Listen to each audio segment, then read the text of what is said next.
Então, isso provavelmente não é o ideal. Hoje vamos analisar o treino de uma lenda do fisiculturismo moderno, Chris Bumstead, o atual campeão da Classic Physique. Mas será que ele está realmente maximizando o seu potencial? Para isso, trouxemos um dos maiores especialistas em fisiologia do exercício do mundo. Prepare-se para descobrir o que a ciência tem a dizer sobre o treino do King of Classic. Quem vai nos guiar nessa jornada é o Dr. Mike Israetel. Com um PhD em Fisiologia do Esporte, Mike é o consultor-chefe de ciência da Renaissance Periodization, além de ser cofundador da empresa. Ex-professor de Ciências do Exercício e Esporte na Universidade de Temple, Mike também já trabalhou com nutrição esportiva para o US Olympic Training Site, colaborando diretamente com atletas de elite. Além de ser um cientista de renome, Mike é também um bodybuilder competitivo e praticante de jiu-jitsu brasileiro.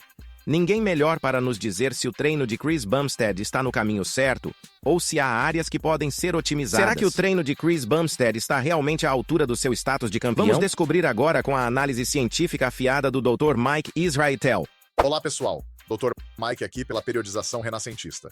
Sou professor de ciência do exercício e esporte, criticando gentilmente, com as melhores intenções, o treino de pernas do Sr. Boom. Vamos ver como é seu treino de pernas semanas antes de sua estreia no Mr. Olympia. Meu Deus, sua quinta participação no Mr. Olympia, onde foi coroado campeão pela quinta vez. Parabéns ao Sr.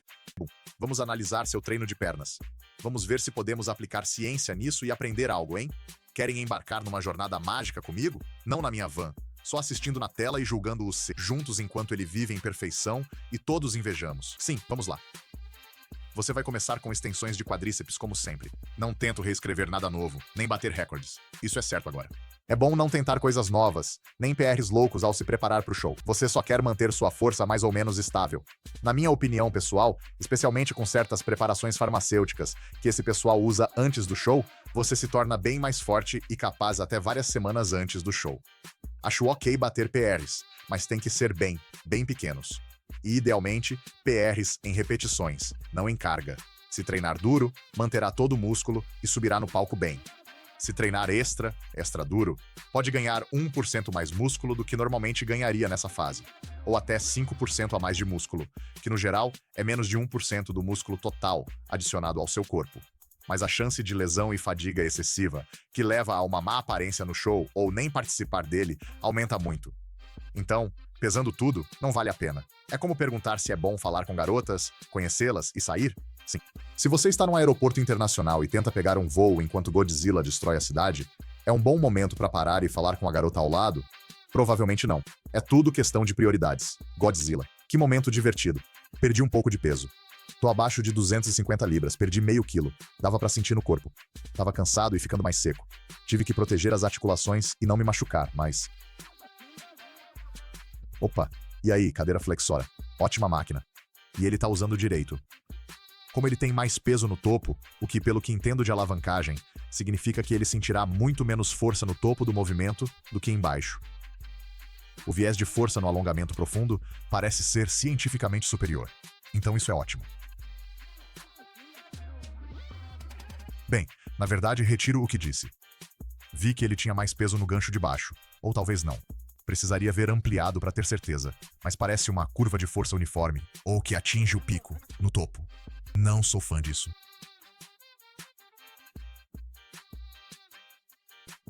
Brincadeira, retiro tudo isso. Parece que ele tem mais carga no pino do meio, que, como podem ver, o pino do meio cria o maior braço de alavanca em relação à gravidade no topo do movimento, perto do bloqueio. E embaixo, cede até ficar paralelo ao ponto de rotação original. E quase não há carga nesse ponto. Talvez só um pouco nos outros 45. Mas ao se aproximar do bloqueio, a gravidade influencia mais a vetorização. Então, isso provavelmente não é o ideal. De novo, quero prefaciar as críticas com todo o respeito ao Sibam. Acho que ele é um atleta fenomenal. Acho que ele parece o homem perfeito, basicamente. E é por isso que ele é 5 vezes Mr. Olympia de físico clássico, Olympia. Mas todos podemos melhorar um pouco. Há insights que podem melhorar o físico de quase qualquer um. Se você ficar preso na ideia de por que não pareço assim, funciona para o Mike. Considere os campeões dos anos 60, 50 e 40. Alguns nem pareciam tão bons com drogas quanto naturais de hoje. E você Você pode se perguntar por quê. Há muitas razões. Um deles é que sabemos mais sobre treinar melhor. E sabemos mais sobre recuperação e nutrição, etc. Dizer que campeões não erram e têm 100% do que funciona para eles é improvável. Até eu posso fazer críticas úteis que podem melhorar um pouco o treino de alguém. Então, minhas críticas ao Sr. Seabum não são do tipo idiota. Professor de educação física é um imbecil. Claramente o cara ganhou 5 Olimpíadas. Sua genética é excepcional. Sua ética de trabalho é exemplar. Ele parece ser um cara muito legal, no geral. E o que ele treina, como ele treina, é geralmente muito eficaz. Bem, isso não impede que aprendamos, ao examinar o treino de todos, inclusive o meu, sobre como melhorar. Então, só para contextualizar, críticas bem duras aos meus sets. Quando senti que minha conexão muscular estava estabelecida durante o set, eu fazia apenas a parte final para realmente contrair o quadríceps superior e o quadril, garantindo que eu estivesse obtendo uma contração bem intensa. E eu fazia isso por cerca de 5 repetições. A contração intensa parece ser, segundo pesquisas, muito superestimada. Enfatizar o alongamento profundo parece ser uma boa ideia para o crescimento geral. Cientificamente, focar no pico da contração não gera tanto crescimento quanto o movimento completo ou o alongamento inferior. Então, Chris pode estar certo neste contexto específico para o seu corpo. Isso pode ser um benefício líquido comparado a outros métodos de treino. Mas sou cético quanto a isso. Leg press, agachamento, como quiser chamar. Cinto nos quadris, bem fundo no quadríceps. Farei 8 reps, pausa, 10, 15 de descanso, e mais até falha para passar de 12 reps. É uma boa ideia. Minhas repetições funcionam bem.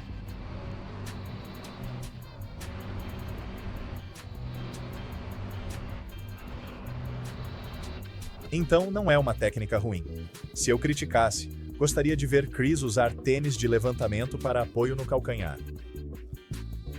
Isso aumenta a mobilidade do tornozelo se for um fator limitante. Recomendo a maioria. Depois, colocar os pés o mais baixo possível na plataforma, mantendo força nos calcanhares.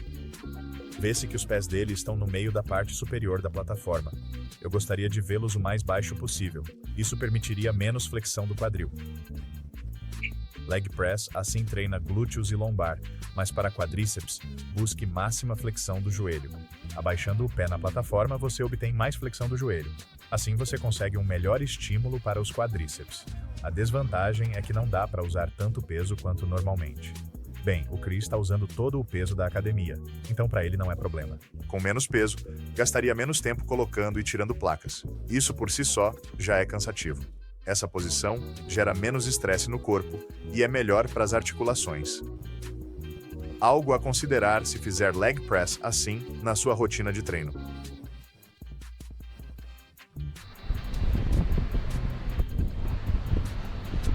Caramba, as panturrilhas dele tão enormes. Parece que tem 8 panturrilhas ali. Como isso funciona? O controle é muito bom, diria eu. Queria ver maior amplitude de movimento. Vocês sabem como fazemos neste canal, mas ele não travar no topo significa que está acumulando metabólitos de lactato, causando um bom crescimento muscular. Além disso, não faz repetições explosivas loucas. Parece fazer excêntricos lentos, concêntricos controlados, ótimo, especialmente nesta fase do preparo, pois quanto mais perto do seu melhor, maior a chance de lesão, e ele controla bem o peso.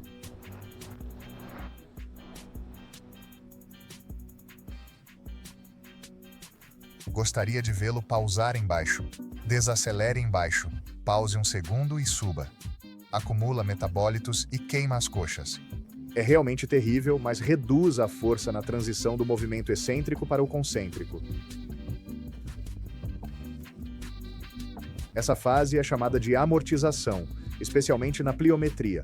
Quanto mais pliométrico o movimento, mais rápida a amortização e maiores as forças de pico. Isso vem de testes diretos em plataforma de força que eu mesmo conduzi no passado. A maior força absoluta num agachamento, por exemplo, é vista sem exceção em praticamente todos que testamos no fundo do agachamento. naquele pequeno pico de força super alta. Atingir o fundo e subir é bom, pois essa força máxima no alongamento desenvolve muito músculo, mas é ruim no contexto porque perto de uma competição é a maior força de pico aplicada ao corpo nesse ponto. E é quando os tecidos estão no máximo de seu alongamento. Esses fatores combinados fazem com que o risco de lesão, embora baixo, seja relativamente maior do que poderia ser. Então, se alguém tem força, como Chris Bunn disse, especialmente se puder superar deficiências de estímulo com algumas repetições ou séries extras desse movimento, eu gostaria de vê-lo desacelerar, pausar no fundo e então subir de volta. Acho que isso poderia ser muito benéfico. Faço esse agachamento com sino semanalmente, no dia de treino de posteriores ou quadríceps. Minha coluna ficou um pouco comprimida fazendo desenvolvimento militar. Nessa coisa, tinha umas 2 placas e meia. Arqueei demais as costas, tipo hiper estendido. Já fiz isso várias vezes no supino. Então ficou um pouco dolorido. E isso é bom. Na verdade, puxou na direção oposta. Outro motivo para eu estar fazendo isso. Consertar minhas costas. Ganhar umas pernas enormes e musculosas. O agachamento com cinto é melhor para os quadríceps. E vou te dizer por quê. Existe um termo chamado fadiga axial. É a fadiga causada por pesos pressionando a coluna. Se a coluna é comprimida, aumenta a fadiga axial. Não é ruim, mas cansa muito. A fadiga axial contribui para a fadiga sistêmica. Agachamento cansa mais que leg press, usa mais músculos. E isso é especialmente cansativo para todo o sistema. Além disso, esgota sua energia para exercícios de carga axial, como bom dia, levantamento terra ou remada curvada. Se você se exaurir com movimentos de quadríceps, como agachamentos e agachamentos frontais, que são realmente fatigantes, dentro da cota total de fadiga axial que você tem por semana, um número teórico que todos têm, mas podem não saber. Você não consegue fazer tanto levantamento terra, remada ou bom dia como normalmente faria. Então você paga um preço. Seu treino de costas não será tão bom porque usou demais as costas no treino de pernas. Novamente, agachamento com barra e na máquina Smith são incríveis em contexto, mas uma grande vantagem do agachamento com cinto é que, como o cinto fica posicionado na base da sua coluna e quase toda a força é transmitida pelos quadris e abaixo, você essencialmente evita a fadiga axial por completo. O estímulo fadiga dos agachamentos com cinto, se feitos corretamente, pode ser simplesmente incrível. Na minha visão, um dos mais altos que existe, não é verdade para todos, mas para muitos, acredito que o SFR do agachamento com cinto pode ser superior, na maioria dos casos, em média, a muitos outros exercícios para pernas. Então, se você nunca fez esse exercício, eu recomendo fortemente que experimente. Vamos ver como o Sebon usa isso e dar dicas para você chegar mais perto do perfeccionismo neurótico, que resulta em músculos maiores. Mas ninguém quer ser seu amigo porque você é um babaca, não tem amigos e está sempre sozinho. Às vezes você chora por isso, mas às vezes nem tem ninguém para quem chorar. Então eu não fingi. Só guarde essa raiva dentro. Só. Ei, galera! Quer ver mais conteúdo cru, sem cortes e picante demais pro YouTube? Então vira membro do canal. Você terá acesso a tudo isso e muito mais conteúdo educativo toda semana. Te vejo lá. Que profundidade incrível. Essa profundidade tá sensacional mesmo. E eu tô aqui 100% ligado. Isso tá demais. O ritmo tá perfeito. Controle na descida, na subida e uma pausinha suave embaixo. Isso é trabalho nota 10. Se eu não soubesse nada de musculação, olharia esse exercício e te perguntaria que músculos estão treinando. Eu diria os posteriores. Você perguntaria por quê? Olha só esses caras, mano. Bom, posteriores têm posteriores. Ele tem um mini posterior embaixo do posterior. Dá pra ver de lado. Não vi isso na aula de anatomia. É o que rola quando você ganha várias Olimpíadas. Cresce músculos diferentes. Agora ele parou de pausar porque tá ficando difícil demais. E pausar é osso. É o que eu acho. Por isso, às vezes, paro de pausar no meio da série. Sou assim. Preciso sair dessa. Se começarem com pausas, continuem pausando até o fim da série. Isso vai te dar mais repetições? Não. Menos reps. Mas maximiza o estímulo e minimiza a fadiga. Opa, agachamento na máquina Smith. Nossa, que fundo. Gostei disso. Ele tá indo bem fundo. Não trava no topo, mantendo tensão nas coxas, mas isso é besteira. Se travar, a tensão some, mas volta quando desce de novo. O tempo total de tensão na série acaba sendo o mesmo. mas sem travar, acumula mais metabólitos nas coxas. Não travando, dá para acumular mais metabólitos nos quadríceps. Eles não têm chance de sair. Esse sequestro metabólico eleva os níveis de metabólitos diretamente. Foi provado que isso ativa cientificamente as vias de crescimento. Queimar o quadríceps sem travar não é a melhor estratégia do mundo. Não é a única, mas é ótima para maximizar a hipertrofia muscular. Então, gosto de vê-lo fazendo isso aqui. O ruim é que é brutal, pois você pensa, gosto de agachar fundo, subir, travar e ter uma pausa mental rápida da dor antes de ir de novo. Mas se não travar no topo, é tipo, não, cara, você continua na dor. É difícil, mas vale a pena. Como muitas coisas relacionadas ao pênis. Mandando ver. Acho que quando você tá fazendo é tipo, ah, que saco. Mas depois seus amigos falam, ei, foi incrível. Toma R$100 e uma corrida de táxi. Vai pra casa. Repensa sua vida. Ou faz tudo de novo no próximo finde. É o que eu digo. Scott, essa é a máquina de boa moça ou má moça? De boa moça, porque te força a fechar as pernas. Se rolar resistência social depois, tipo cara numa balada achando que você tá afim. E ela fala não, e fecha as pernas. A sociologia da situação, porque o cara é o senhor popularidade, o cara mais famoso do campus. Você fica tipo, não sei, meio que quero abrir as pernas, mas ao mesmo tempo quero ser... Como é o termo? O vídeo do Scott ficou casto, né? Ia dizer, se seu nome é castidade, sem ofensa, é só uma piada. Chance alta de ser tudo, menos casta, na teoria. Nunca vi ou falei com uma mulher. Mas enfim, esses são exercícios focados nos adutores, ótimos para quem precisa desenvolvê-los. Para a maioria, acho que esse exercício é desnecessário e pode sobrecarregar os adutores. Se fizerem agachamentos, leg press e afundos profundos, com boa posição dos pés, já trabalham bem os adutores. Então, trabalho específico de adutor aqui não é realmente necessário. É como fazer terra, remada curvada e stiff, e achar que precisa de mais para as costas. Será que precisa? Talvez não, ou talvez sim. Fazemos remadas em flexão para a lombar. Às vezes precisamos de volume extra. Seabum está usando a máquina adutora. No contexto dele, ele deve saber se o adutor é um fator limitante. Se não estão curando a tempo e atrapalhando os treinos, ele certamente pararia. Então, este é um movimento muito bom neste contexto. Se você faz isso, recomendo algo um pouco diferente do que é quase igual, mas eu recomendaria um excêntrico bem lento, por razões de hipertrofia, maximizar estímulo-fadiga e reduzir a probabilidade de lesões. Além disso, excêntricos lentos e pausas profundas de 2 segundos no fundo, tentando ir mais baixo cada vez, não só fortalece e protege seus adutores de lesões até certo ponto. E é um músculo muito chato de machucar. Também é um pouco complicado. Adutores são propensos a lesões, como os isquiotibiais. De vez em quando, eles puxam e você pensa, puxa vida. Isso não só acontece com esse tipo de trabalho onde você vai tão fundo quanto pode, e depois segura embaixo por 1 segundo, mas não numa posição fixa, só segurando e deixando o peso te puxar um pouco mais. Faça uma repetição completa, vá devagar embaixo, segure 2 segundos, ou seja, fique na posição e deixe o peso te separar suavemente. A cada repetição, você vai descer um pouco mais.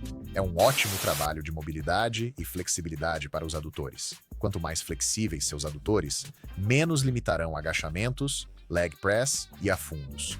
Isso potencializa o crescimento da perna toda e é ótimo para os próprios adutores. É melhor tanto para crescimento quanto para flexibilidade. Recomendo fortemente que você pense nisso. As pernas se sentiram bem hoje. Fiz um bom treino. Fiz alguns agachamentos. Não fazia há um tempo. Ei, Chris, o que é um treino? Ah, é verdade. Você é canadense. No ZEUA, onde águias comandam, é treino. Em Toronto, é treino. E isso é bem legal. Nunca conheci um canadense que fosse má pessoa. Espera, Greg, isso existe? Beleza, pessoal. Estou aqui com o Greg. Beleza, galera. Foi muito divertido. Curti ver o C treinando pernas. Minha mente foi estimulada e até minha anatomia distal. Se curte anatomia, descubra o que isso significa no seu tempo livre. Avaliar um Mr. Olympia é difícil porque ele é melhor que todos nós. Não estou criando um físico 12 de 10 para mim. É revolucionário. Muda a estrutura do esporte, literalmente. Mas esse treino eu daria 0,5 de 10. Ótimo no básico, ótimo nos fundamentos de controle. A sequência de exercícios é incrível. Faltam 1,5 ou 2 pontos. Há pequenos detalhes que eu gostaria de ver. Movimentos lentos, mais pausas, mais controle.